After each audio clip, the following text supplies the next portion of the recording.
Now check this part out. It says in March 2024, during searches of Combs' residences in Miami, Florida, and Los Angeles, California enforcement seized various FreEk-Off supplies, including narcotics and more than 1,000 bottles of baby oil and lubricant. Let's get straight to it. Y'all know why we here. Diddy's full charges came out about an hour ago, 48 minutes ago. And I got them. Let's check them out. Like the video. I don't know why I'm out here trying to sound like Keith Lee, like I'm about to do a food review. This is serious, all right? Okay, so it says, first off, I thought it was funny because they got all of his names. They got Sean Combs, a.k.a. Puff Daddy, P. Diddy, Diddy, P.D., Love. They got a full 30 years worth of names for Diddy. All right. So it says count 1, racketeering conspiracy, the grand jury's charges. Now remember, a lot of these charges are from years ago. So it was a lot of conversation about, are they going to be getting him on new crimes or old crimes? And I'm thinking, you know, some of the old stuff will be coming up in this documentation that we are reading right now. So it says, for decades, Sean Combs, a.k.a.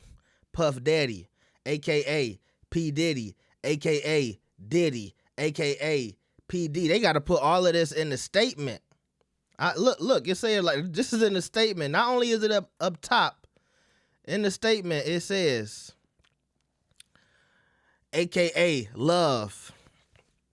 The defendant abused, threatened, and coerced women and others around him to fulfill his sexual desires, protect his reputation, and conceal his conduct. To do so, Combs relied on the employees, resources, and influence of the multiple or the multifaceted business empire that he led and controlled. So this also makes me think people around him were either being questioned already or there more arrests coming. This is a lot of conversation that's been going on because people are looking at family members. I hear some people saying Cassie is not even off the hook. I'm hearing some people say that the video of Cassie was leaked on purpose, and this is allegedly. People have theories that the Cassie video was leaked by Cassie's team to try to defend against her being brought into the case, because they're thinking they already questioned Cassie. And they might have put it on the table like, hey, if you don't cooperate, you could go to jail too. And then the video comes out of Diddy putting hands on her, and her alibi could be, well, I was forced to do this. Remember, I think in her own documentation, she talked about, you know, some of the crazy stuff her and Diddy would do. And some people say that, you know, Diddy would use, just like they said in this documentation, people around him to do certain things, to go get girls, to go do this, to go get drugs, to go do that. And, you know, Cassie, pretty light-skinned face, somebody nice. She could be somebody who was able to get women for him, allegedly. So everybody around him is being looked at. The sons. Both sons have had little rumors about them. I know the youngest son just got a house with his girlfriend. I felt like that was him trying to kind of disconnect from his father publicly. Then you got the other light-skinned son. I forgot his name, not Albie Shore's son, but I forget his other son name, the one with the curly hair. He got caught up in some type of case with a female too. So nobody's off the table around Diddy as of right now. I think the only ones who are in the clear is his daughters and most likely his other baby mamas. But everybody who was at this house, probably everybody who was at that house he's selling now, probably all being looked at. So they said, you know, in this multifaceted business empire that he led and controlled, creating a criminal enterprise whose members and associates engaged in and attempted to engage in, amongst other crimes, sex trafficking, forced labor, kidnapping, arson, bribery, and obstruction of justice. Now, I'm surprised that, because look, if y'all saw my video that I put out last night, a lot of us saw trafficking coming, other crimes, okay, arson, bribery, obstruction of justice, forced labor. But I thought it would be some more damning charges than just kidnapping, because to me, I feel like kidnapping is the one that really kind of stands out. You know what I mean? Let's continue. It says, number 2, Sean Combs, a.k.a. Diddy, Puff Daddy, y'all know all the names. The defendant operated his business headquartered at various times in Manhattan and Los Angeles under a variety of United States-based corporate entities, including Bad Boy Entertainment, Combs Enterprises, and Combs Global, collectively the Combs business. Corporate entities in the Combs business included, among other things, record labels, a recording studio, an apparel line, an alcoholic spirits business, a marketing agency, a television network, and media company. Now, when you hear it all kind of like, when you hear it all put out like this, my bad, because I'm a little up forward. My bad, because I'm trying to make this big enough for y'all to see. That's where we at now, just what we just read at the top right here.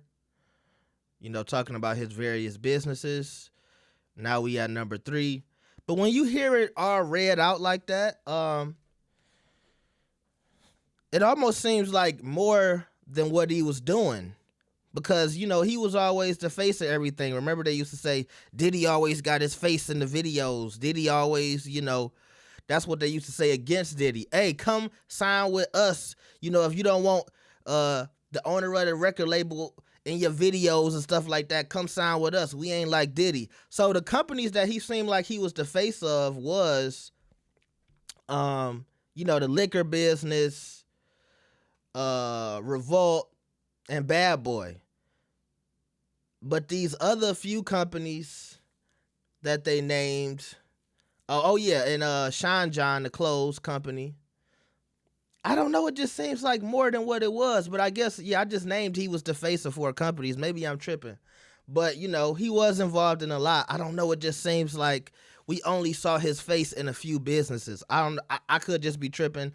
That's either here nor there. Let's continue. At all times relevant to this indictment, Sean Combs, a.k.a. all of his names, the defendant, engaged in a persistent and pervasive pattern of abuse toward women and other individuals. All right, so this is where shit is about to get tricky. The abuse was at times verbal, emotional, physical, and sexual. Wow. So they not leaving nothing behind when it comes to that, all right? As part of his pattern of abuse, Combs manipulated women to participate in highly orchestrated performances of sexual activity with male commercial sex workers. At times, Combs and others acting in his direction, made arrangements for women and commercial sex workers to fly to Combs' location. All right, it says Combs ensured participation from the women by, among other things, obtaining and distributing narcotics to them, controlling their careers, leveraging his financial support, and threatening to cut off the same, and using intimidation and violence. Now, I'm going to tell you something. That's one of those lines that's going to have a lot of people afraid. Why you say that, never gave up? Because that's the type of activity that most of these successful people conduct in every day. Including the guy, that might live in the suburbs that make over 6 figures a year. He controlling people's livelihoods, giving people drugs, talking about, I'm paying for your lifestyle, I'm going to cut you off if you don't do X, Y, and Z. Texting girls talking about, if you really want this, what you going to do for it? And this is my warning. This is like R. Kelly. This is a warning to all of y'all who feel like you can just keep living this lifestyle, because don't get it twisted. A lot of these people been living like this and they got away with it because they might not be a sexy name like Diddy when it comes to this type of case, because this is in New York, by the way. And I remember Myron Gaines was saying this last night. If y'all don't know, that kind of skinnier guy from Fresh and Fit, he used to be a federal agent. And I know a lot of people don't like him, but in these type of situations, he is very informational and just very equipped with the knowledge that we need in these type of cases that just regular people don't have.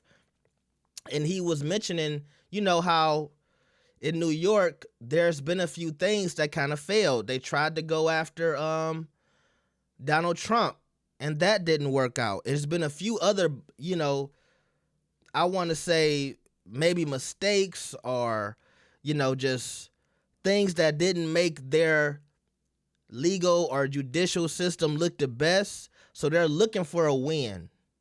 And so Diddy is a big name. If they can get Diddy, and when they get high profile people in general, that helps the funding. That helps for so many things that we don't know about, because their job is to win cases. That's why they have that, huge, when the feds come, they have this like huge percentage of winning cases. And they always say when the feds come get you, and especially in places like New York, Florida, maybe even Cali to some degree, but I just know they say Florida is real crazy and New York is real crazy. Y'all heard about, that's when Lil Wayne got locked up, and they love, and see in New York, they love high profile cases, and they usually win them. So, hey, some of y'all celebrities, y'all can keep moving a certain way if you want to, but a lot of this verbiage and this paperwork that we reading right now, a lot of y'all living like this, and I know it. Now don't come and ask me no questions, but trust me, if they got all the bloggers in some type of room to snitch on people from all the information we get and DMs and people talking about how much to break a story, I've turned down hundreds of thousands of dollars to break stories because I'm like, where's this information coming from? So many stories. But yeah, y'all better watch out. All right, so let's continue. We at number 4. Physical abuse by Sean Combs, a.k.a. Diddy. Okay, they doing all the names again. The defendant was recurrent and widely known on numerous occasions from at least in or about 2009 and continuing for years. Combs assaulted women by, among other things, striking, punching, dragging, throwing objects at, and kicking them. Now, we heard a lot about this. I mean, we saw a lot of it in the Cassie video, right? Um, it was things that was said about his baby mother that passed away, and I guess her memoirs came out. And in those memoirs, Kim Porter, if y'all don't know who I'm talking about, um, she spoke about a couple of incidents with Diddy, which had me thinking, wow, if I was his children, how do I feel when I hear that? And I remember when those memoirs came out, then like a little while later, his other son that looked just like him, he moved out and got his own place. And I was wondering if that was a reaction to those memoirs. But a lot of people feel like, because Diddy got the money, that his kids ain't gonna really turn against him, okay? I even seen LB Shore's son kind of distancing himself from Diddy as well. He's been focusing on his career. I think he got a show or something like that. So they all kind of just been tiptoeing around him. Even though I heard when he was in New York and he got picked up, because people say he was already cooperating. That's why he was in New York, making it easy for them to come get him. We never saw Diddy in cuffs. Keep that in mind. He's been cooperating. And some people feel like this is not going to be no long, drawn-out thing. He's going to take some type of plea. And people are saying if he gets anywhere below 10 years, they will be shocked. And they say if he gets under 10 years, he had to have given them some information that's going to lead to an arrest. I don't want to say some of the names that's been brought up, but it's a particular name that we've been talking about all week, who people feel like somebody like Diddy might have information on.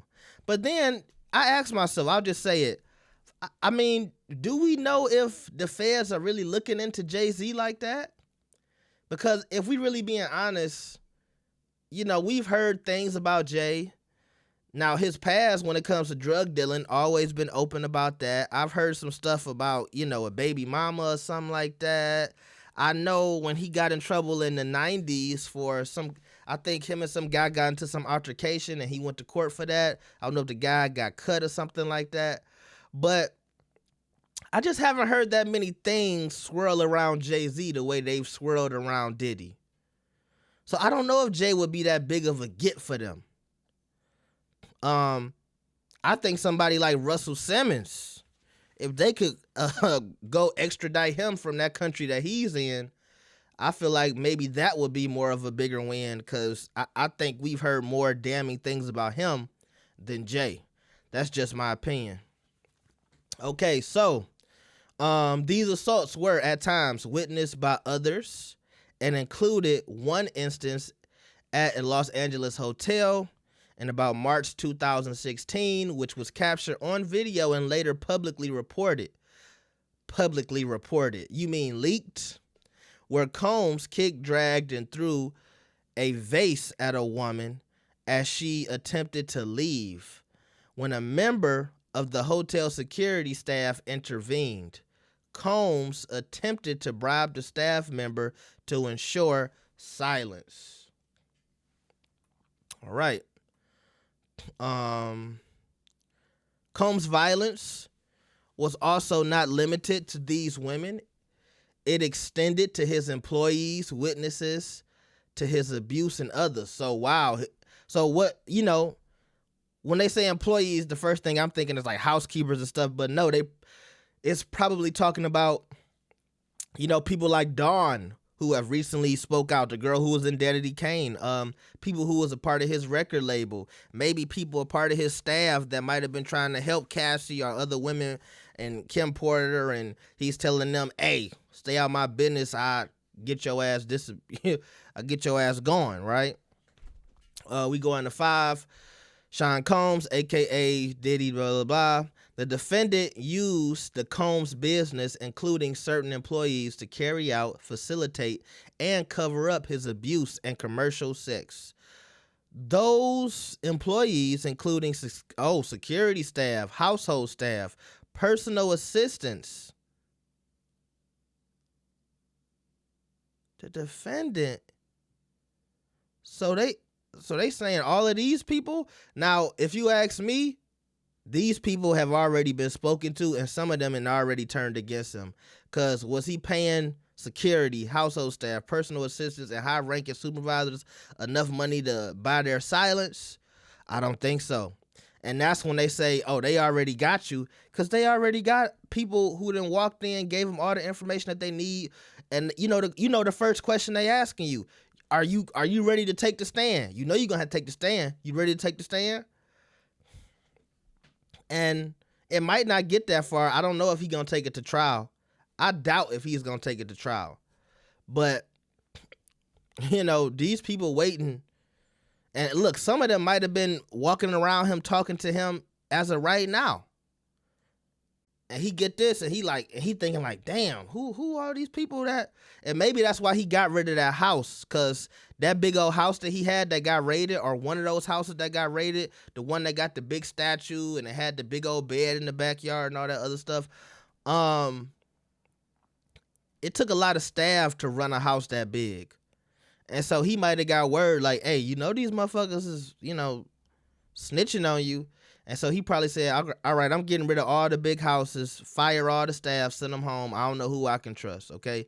So they said highly ranking supervisors and other close associates acted as Combs' intermediaries. And their conduct was facilitated and assisted by Combs' control of the Combs business. Now they're getting into the Combs enterprise, all right? This is number 6. From at least in or about 2008 through on or about the date of the filing of this indictment, Sean Combs, a.k.a. Diddy, blah, blah, blah, a defendant and other known and unknown members were associates of a criminal organization. Wow, hold on. The Combs Enterprise, or the Enterprise. Members and associates of the Combs Enterprise engaged in and attempted to engage in, among other activities, sex trafficking, forced labor, interstate transportation for purposes of prostitution, coercion, and enticement to engage in prostitution, narcotic offenses, kidnapping, arson, bribery, and obstruction of justice. Now, some of these things, if you read them out, might not be as because sometimes kidnapping, it don't have to necessarily be like quote unquote a kid, right? You know what I mean? Like if you just taking somebody against their will, or you going to other countries to get people and stuff like that. Not trying to make anything sound better, but y'all, that's why I keep saying when I went back to earlier, it's so many people who conducting things that could be considered kidnapping. It's so many people who conducting things that could be a narcotic offense, arson, bribery, obstruction of justice, prostitution, right? We got people now that just let you know, hey, yeah, I mess with escorts. Some of that stuff you doing with them escorts could be, could get you in trouble. So some of y'all better stop openly talking about what y'all do with escorts. But there are so many things that can fall under these offenses.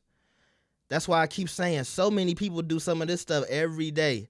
And if more information start to come out about what's considered this and what's considered that, a lot of y'all niggas need to just sit at home, man. and date you a girl you know. Because a lot of y'all be conducting in things that could be considered all of these things that I just said. Now, when it comes to bribery, we already saw that because with that hotel situation, however he got that tape, which, in my opinion, I don't know how they're saying Cassie had that tape, but if he got that tape from the hotel and kept it, that was always weird to me. Because if you bought the footage from the hotel, why would you keep it? Because to me, I felt like he kept it and Cassie must have, got it from his house. Or Maybe Cassie doubled back and got a copy for herself from the hotel. But that was bribery if he paid for that footage. You see what I'm saying? So we can look at a lot of stuff and say, okay, I can see how that fell under that. We saw his assistant, some little white guy, he got arrested for being some kind of drug mule. That's where we get some of these narcotic offenses. And of course they saying, hey, when they was doing all this partying, drugs was flowing. That's another thing a lot of these people be doing. All y'all partying, playing with your nose. These are narcotic offenses. And it's all fun and games until somebody go speak to the cops.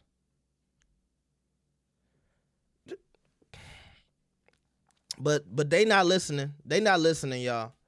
The Combs enterprise, including its leadership, its members, and its associates, constituted an enterprise as defined by Title 18 United States Code Section 1961-4, that is, a group of individuals associated. In fact, although not a legal entity, the Combs enterprise consisted of Sean Combs, entities within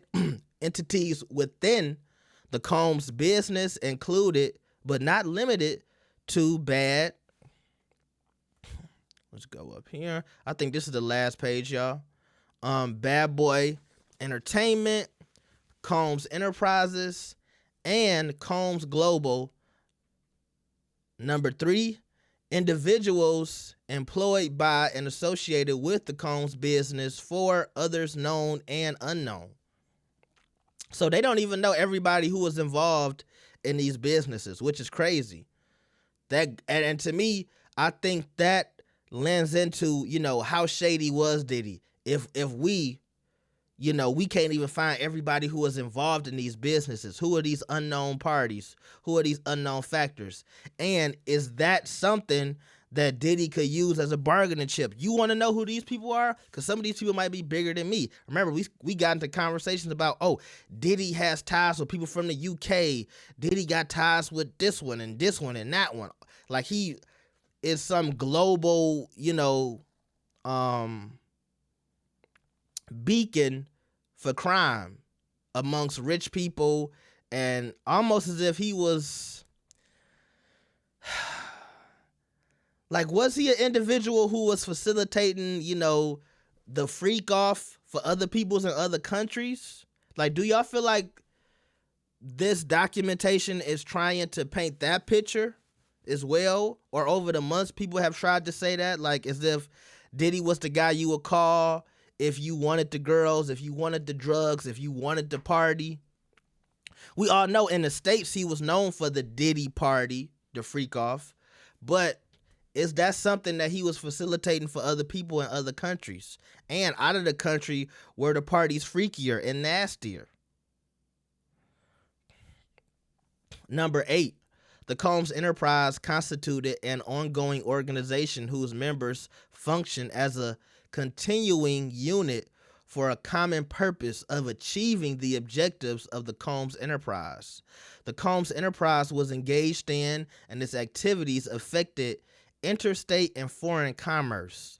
The Combs enterprise operated in the Southern District of New York and elsewhere. At times relevant and to this indictment, Sean Combs, aka all of his names, and when you constantly see Sean Combs, Diddy, Puff Daddy, this, like, they're trying to make sure they're crossing all of their T's. This is the same guy. I don't care you talking about Love, Diddy, all of that. So when every time we read some of these new charges and them explaining this, it lets you know, like, oh yeah, we did our best to make sure that it's no loopholes in this. He can't say, he was going by another alias and that wasn't him. No, every entity that leads back to Sean Combs, he did it, right? The defendant was the leader of the Combs enterprise. So I keep seeing Combs enterprise, Combs enterprise, Combs enterprise. So yeah, they're trying to paint a picture that he was using his business for a lot of freaky and nasty things. But my thing is, to what? Are you telling me that everything he did was just to, have freaky parties? He wasn't doing these things to get influence or to gain more money? Because my thing is, okay, if you the guy who's setting up these parties, is it money in that? Influence, connections? I want to know, how do we, get all of that into it? Was it all just for partying and having fun and nasty, freaky fun? Or was it some kind of bigger goal that was a part of these enterprises and the shit that he was doing, right? Is really my question. Number 10, the defendant and others, known and unknown, participated in unlawful and other activities related to the conduct of the Combs Enterprises affairs. These individuals included certain Combs business employees, such as members of Combs security staff, household staff, personal assistants, and high-ranking supervisors, as well as other close associates of Combs. Now, this seems like almost a repurposed paragraph from things that we read earlier, especially when you continue to talk about security staff. We heard this earlier in one of the earlier numbers, I think around 1 or 2, about all of the people in his staff. So they are really making a concerted effort to say everybody around him was involved or complicit in some way, shape, or fashion. Purpose of the Combs Enterprise. 11. The purpose of the Combs Enterprise included the following: operating a global business in the media, entertainment, and lifestyle industries. Amongst other things, recording labels, a recording studio, or apparel line. Okay, we know all of his businesses. We read through that. B, preserving, protecting, promoting, and enhancing the power, reputation, and brand of Sean Combs.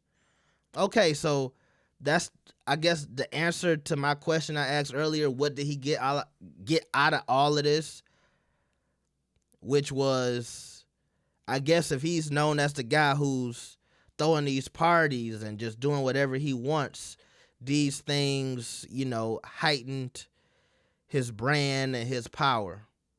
But I'm asking y'all, do you feel like a lot of this partying and entangling did just bring him money?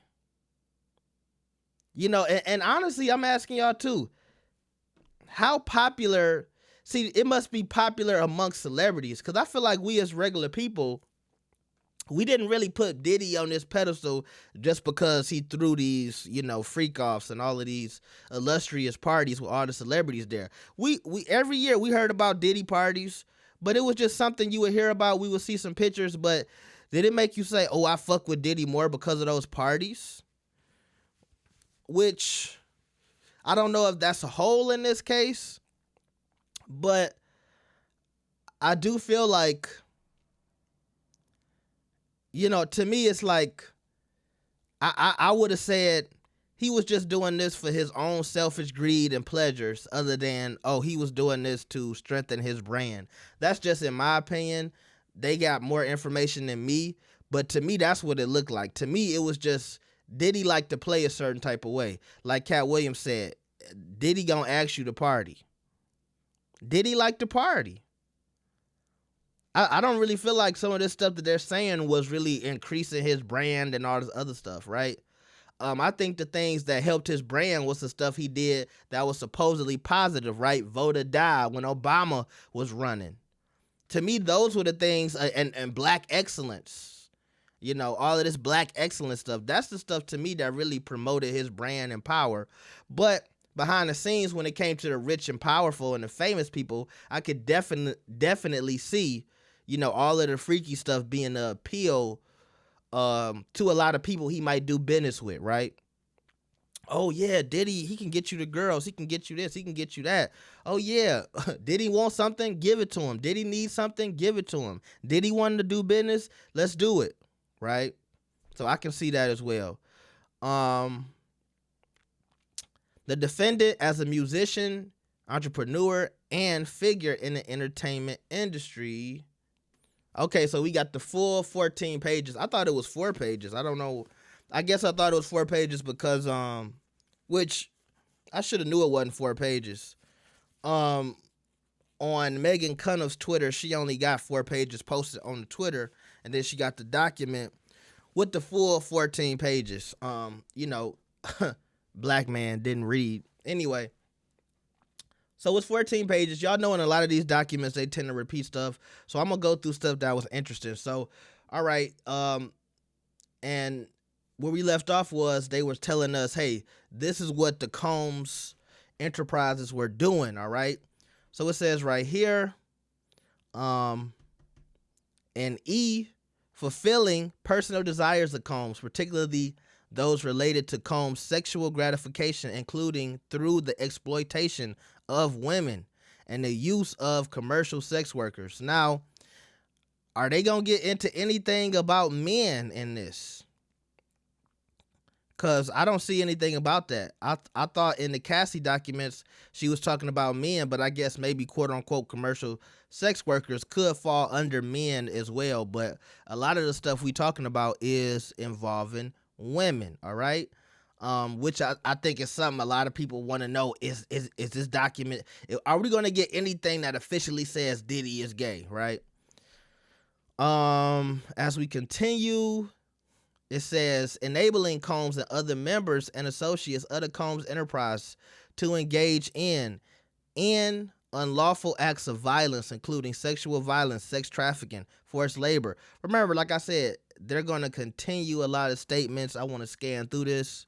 All right, so this part was interesting. Under G, and they're still talking about, what was the Combs Enterprises doing. It said they will secure absolute loyalty from members of the Combs Enterprise, including through acts of violence and threats. So that's how he would keep people loyal, according to them, by threatening them, using violence, hurting you, so you kind of knew better not to cross Diddy, okay? Now it says, they were avoiding prosecution through acts of intimidation, manipulation, bribery, and threats of retaliation against individuals who witnessed the crimes committed by members and associates of the enterprise. So they're saying, hey, Diddy wasn't the only one. Everybody around him was conducting in these criminal acts as well. But are we naming names for these people in the organization? Or is it one of them things where it's like, well, if everybody give up Diddy and we take down the head of the snake, since he was the financial benefactor of this whole enterprise, maybe that's considered a win to them. And maybe that's why we not hearing no names involved in this documentation, because, look, they feel like if they get Diddy, they won. So we're going to talk about means and methods of the enterprise next. And here so far, what they're saying is the Freek-Offs were basically something that Diddy would put together with all of his employees. They would fly these girls and commercial sex workers across state lines and internationally. They said the Freek-Offs would last sometimes multiple days and often involved commercial sex workers. And during the Freek-Offs, he would pass around drugs to the victims. Now, I'm sure if you're still a sex worker, you can still be considered a victim. So, yeah, you might have been there to sell some coochie, but stuff got a little crazy and people got you high on drugs, and then they might have engaged in things with you that, you weren't able to make a proper judgment call because you were high or intoxicated, right? So it's basically like doing something against your will, okay? So the Freek-Offs, in this documentation aren't as, I don't know, as cool as some people used to try to make them seem, right? you know, it's not funny, but you know, when you would hear the term freak off, everybody thought it was this thing. Like everybody's just, it's an orgy. Everybody just getting freaky. When it's like, nah, man, it might be some people sitting around who have had these devastating instances involving these freak offs. Now, you know, look, I don't want to bring nobody else's name into this, but this sounds a lot like what T.I. was accused of not too long ago as well. And this is why I keep going back to a lot of these celebrities do freak offs. They got some type of way they get women to a house or a building or a hotel, and they renting out multiple floors. They got some kind of house in the islands in Florida, some kind of vacation spot, and everybody's doing drugs and having sex. And this is why I keep saying, so much of this stuff in this documentation sounds like things that we hear on a regular basis involving celebrities, which is crazy. But the craziest part was they said that he had recorded all of the freak offs. So that let me know that they probably had footage. The feds or whoever is conducting this investigation, they might have footage of the freak offs. And it says Combs kept videos he filmed of victims engaging in sex acts with commercial sex workers. After freak offs, Combs and victims typically received IV fluids to recover from the physical exertion and drug use.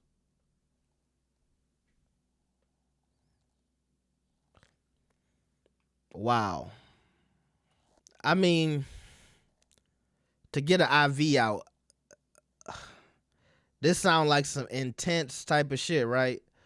It says so members and associates, they would facilitate the freak offs, amongst other things, booking hotels for the freak offs, stocking the I told you, I knew it was hotels, because that's like, this is we hadn't even got to that. Didn't I just say hotels? They rent out hotels. You could be in a hotel, you don't know, a couple floors over you is some celebrities doing the freak off. And hotel rooms in advance with required freak off supplies, including controlled substances, baby oil, lubricant, extra linens, and lighting, cleaning the hotel rooms after the freak offs to try to mitigate room damage, arranging for travel for victims, commercial sex workers, and Combs to and from freak offs, resupplying Combs with requested supplies, delivering large sums of cash to Combs to pay the commercial sex workers, and scheduling delivery of IV fluids. I mean, wow. Because to me, this don't even sound fun. If you need an IV fluid, that don't even sound fun to me. Now check this part out. It says, in March 2024, during searches of Combs' residences in Miami, Florida, and Los Angeles, California enforcement seized various freak-off supplies, including narcotics and more than 1,000 bottles of baby oil and lubricant. 1,000 bottles of baby oil and lubricant.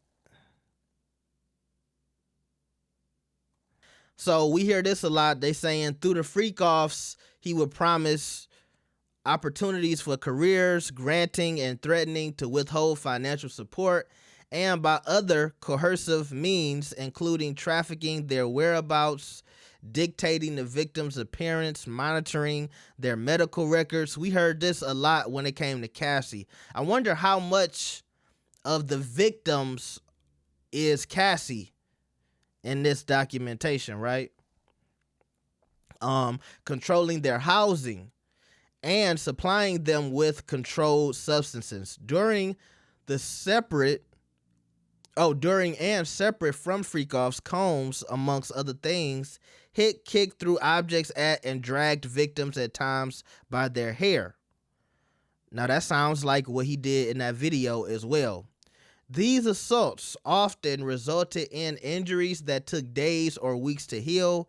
Combs also threatened victims' careers and livelihoods, including if they resisted participating in freak-offs. Victims believed they could not refuse Combs' demands without risking their financial or job security or without repercussions in the form of physical or emotional abuse. Combs also used the sensitive, embarrassing, and oh,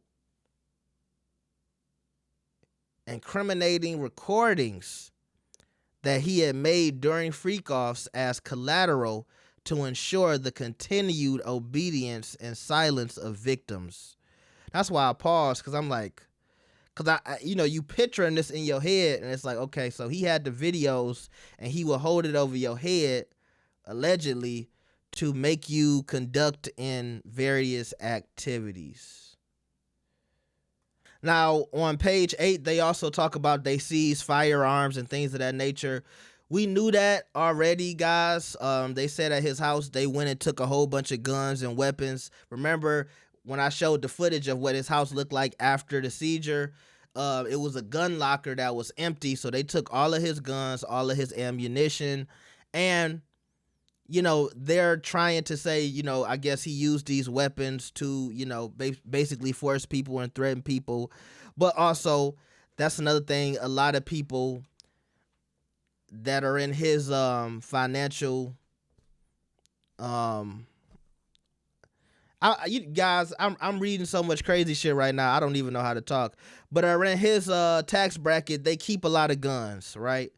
So, I feel like we can kind of get past the guns. He had guns. They're saying he was using them to threaten people, okay?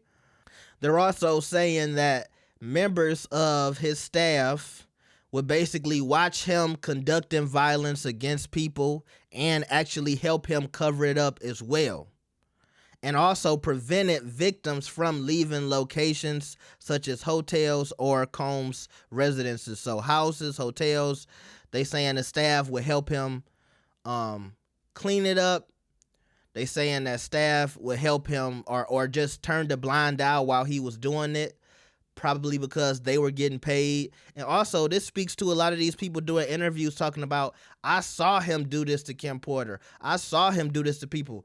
But these people are getting interviews as if they aren't complicit, right? We saw the same thing with the R. Kelly trials. And those, surviving R. Kelly. And all of these people sitting here that look like, to me, that could have been complicit. Further on, they say, when anybody would, be a witness of these violent acts, if they stepped out of line, Diddy and members of his staff would threaten them, threaten financial and reputational harm, verbal abuse. These acts of violence included kidnapping and arson. In addition, on multiple occasions, Combs threw both objects and people, as well as hit, dragged, choked, and shoved others. All right. So this is when people was like, hey, I'm going to speak out. Then members of the staff, including Diddy, they would, go through this rigmarole of putting stuff over your head, threatening you. Hey, don't forget, I know this. Hey, you want money? You ain't going to get paid no more. Shut up. Now, they saying in late 2023, when everything started to kind of blow up, they saying that Combs and members and associates of his enterprise pressured witnesses and victims, including through attempted bribery, to stay silent and not report what they experienced or knew to law enforcement. On phone calls, they got him on phone calls.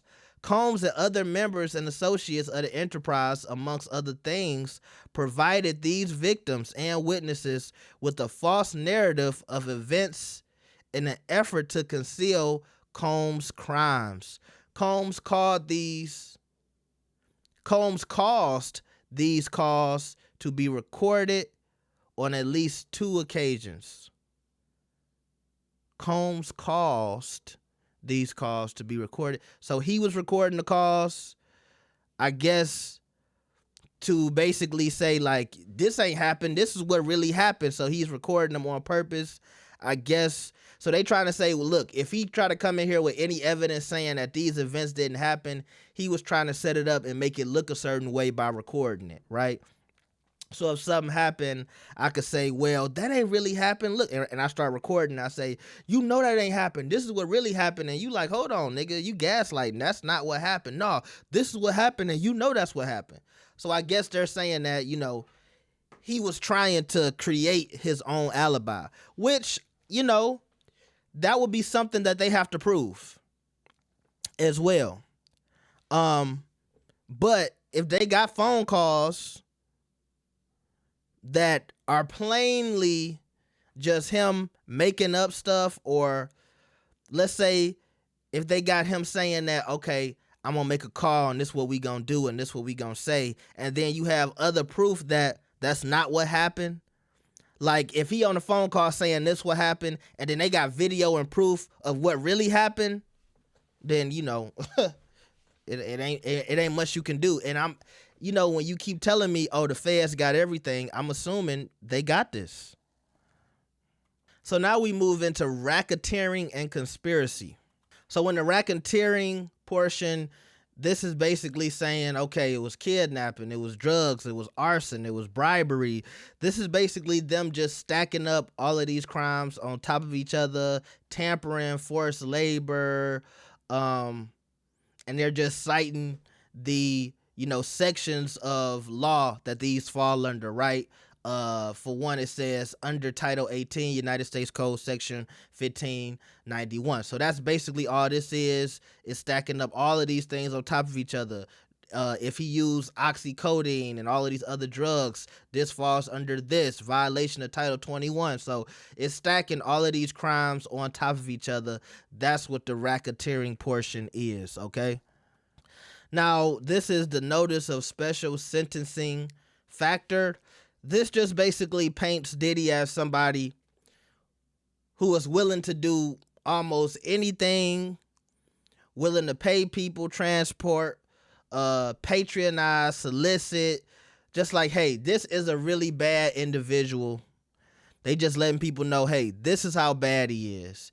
He's conducted in all of these things, threats to force, fraud, coercion, like, hey, and any combination of such means would be used to cause the person to engage in a commercial sex act in violation of Title 18. So basically, he would use all of these tactics to get people to do stuff. So that's what this special notice or special sentencing factor is, all right?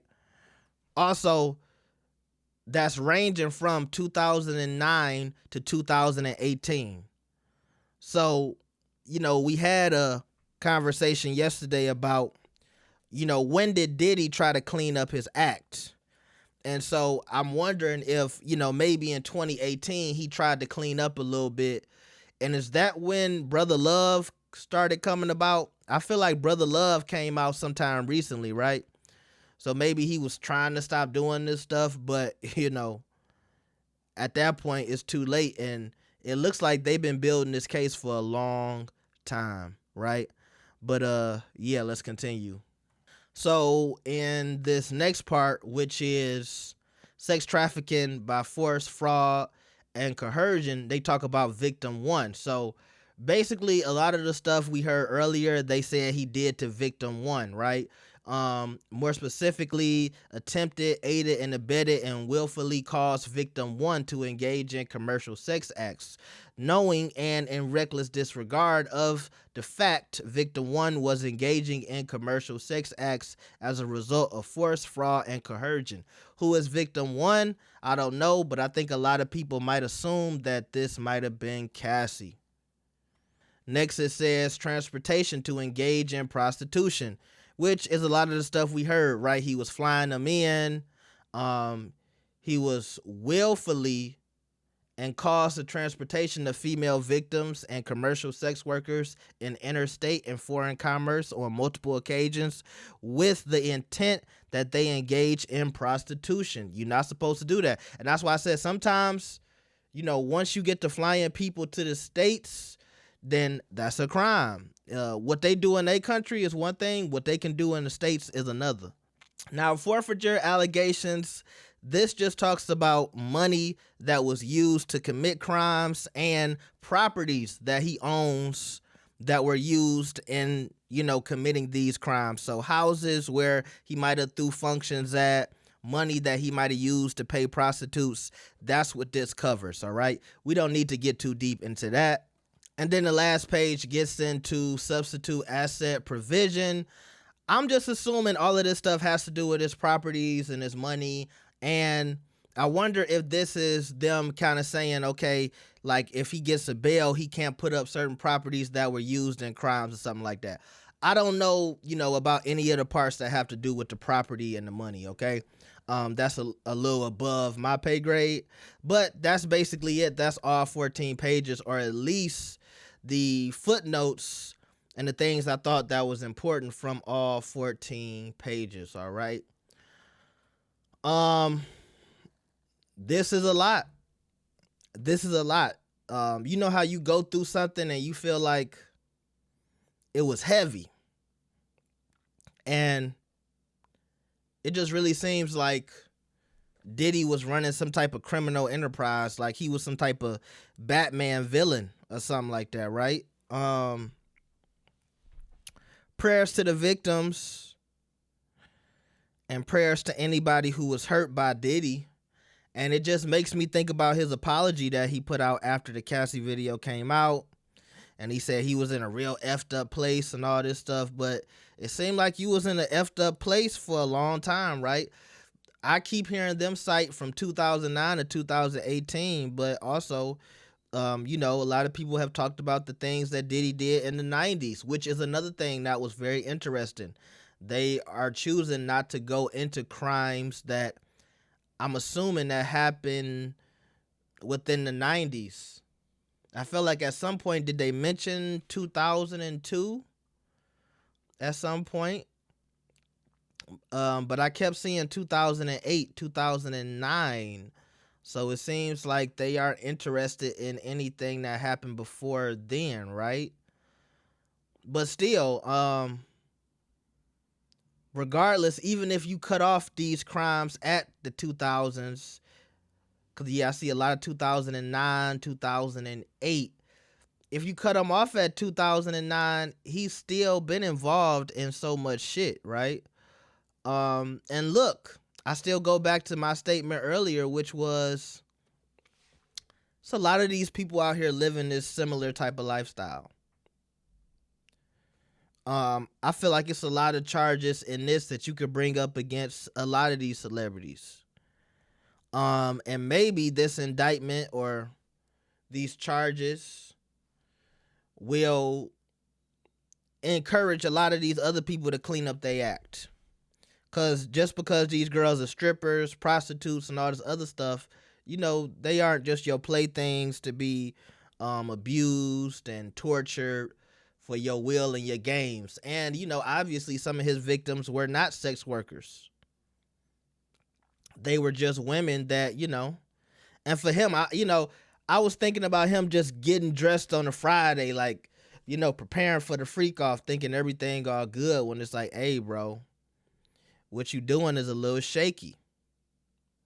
But I wonder what's the opinions of the staff, right? In their eyes, was he just getting freaky? Was he just doing... See, that's my thing. A lot of these people who do security and all this other stuff, Diddy ain't the first person they did security with 9 times out of 10.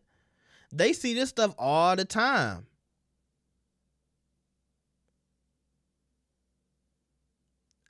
The sad part is, a lot of this stuff is normal in the industry, not even just for hip hop and black entertainment, for the other side too. So, y'all let me know what y'all think about this. What was the craziest part about this to y'all? I'm still thinking about the 1,000 bottles of lube and baby oil. If you can, like the video. I'll see y'all next time. Peace.